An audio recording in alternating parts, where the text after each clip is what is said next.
Kung gayon mga kapwa ko kabataan, sama-sama nating tanggapin ang hamon ito, ang hamon ng pagbabago at pagkakaisa tungo sa kaganapan ng ating mga mithiin at layunin. Gayon din ay tanggapin natin ito sa ngalan ng iba pang mga kabataan na patuloy nagtataya sa kanilang sarili sa pagganap sa kanilang gampaning papel sa Diyos, sa lipunan at sa bayan.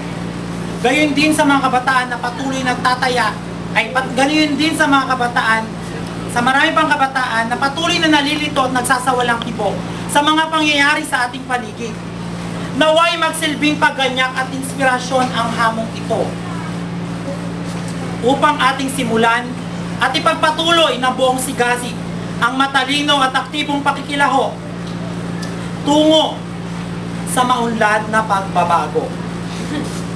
Sapagkat kalakip ng pagtanggap at pagharap ng hamong ito ay ang pagsasabalikat din ng mga pananagutang nakaatang sa atin.